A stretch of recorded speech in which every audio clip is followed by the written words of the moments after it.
Do you constantly tell yourself the same stories over and over about why you are the way you are? When things happen, do you automatically make the same assumptions about what that means about you? No matter what happens, it doesn't automatically prove anything about you. You always have a choice as to what you make things mean about you.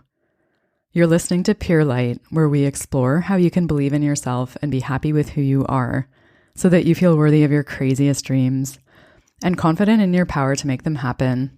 My name is Ailey. I'm a coach, writer, and a Kundalini yoga and meditation teacher. This is episode 80, and it's about what compulsive thinking has to do with self-image and self-worth. In the last couple of episodes, I've been talking about self-image. And a few episodes before that, I talked about compulsive thinking. That was in episode 72, which was called What Happens versus the Meaning You Give It. And I wanted to talk about the intersection of these two things today. Just to go back to compulsive thinking for a second. Compulsive thinking is the kind of thinking that happens when you don't even realize that you're thinking. There's no awareness. When you think compulsively, meaning gets assigned automatically. That includes what you make things mean about yourself. So if you've been thinking compulsively, your self-image is going to be made up of a whole bunch of ideas and stories that you've accumulated unconsciously and without awareness. And even though those stories may be of things that happened, the beliefs they created that help shape your self-image may or may not be true. If you think compulsively, whatever you think about yourself is going to be reinforced by what happens. Because when you think compulsively, what happens comes with inherent meaning. So you don't see that you have a choice as to what you make something mean. And you usually don't have the awareness to see evidence that would contradict what you believe because of confirmation bias. It's like there's a filter through which you interpret everything that only serves to strengthen what you already believe. There's an automatic interpretation of everything that happens that confirms what you think about yourself. So if you have an underlying belief like, I'm not enough, I'm unworthy, I don't deserve it, or something like that, based on something that's happened in the past, it's likely that you'll continue to accumulate experience where you can see evidence that proves that that belief is true, because that's the pattern your mind has created. So you'll continue to see everything that happens through that lens, because that's part of the story you tell yourself about who you are and about what you deserve and about what's possible for you.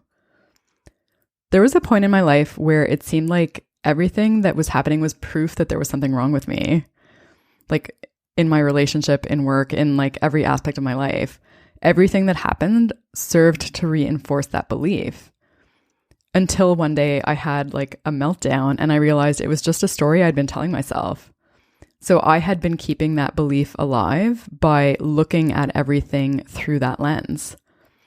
And as soon as I realized that I had a choice. I could either keep looking at things through that lens, or I could choose a different way of looking at things and let it go. So awareness is the only thing that can change this when you're doing this. It's realizing that you're doing this to yourself. So what are the stories you've been telling yourself? What are the things you think about yourself repeatedly? What do you believe about yourself? Are the things you've been thinking about yourself really true, or are they just untested assumptions? The truth is you always have a choice as to what you tell yourself or what you make something mean about yourself. You don't have to interpret things through the lens you've always used. For example, if you screw something up, you might be tempted to say something like, I'm a failure. I knew I wouldn't be able to do it. This always happens to me. And that's using a lens that's negative, personal, and permanent. Instead, you could say something like, I did my best. I'm having a bad day. Things didn't turn out as I'd hoped, but I'm still a good person and capable of doing amazing things, which is a totally different lens. Your self-image and self-worth don't have to be determined by unexamined thoughts and automatic assumptions about yourself. When your mind starts reacting to what's happening with an explanation that includes something about what it means about you, you don't have to believe it. You have a choice as to whether or not you believe that story that you're telling yourself. Question the stories you tell yourself. because you are not the stories you've been telling yourself. You have a choice as to what you believe about yourself. And you have a choice as to what you make things mean about you and your self-image and your self-worth. If you want to hear more about compulsive thinking, go back and listen to episode 72. Find it at purelightpodcast.com. And if you want more stuff like this, subscribe to Pure Light wherever you listen to podcasts. Thanks so much for listening. Until next time, may you be guided by your light.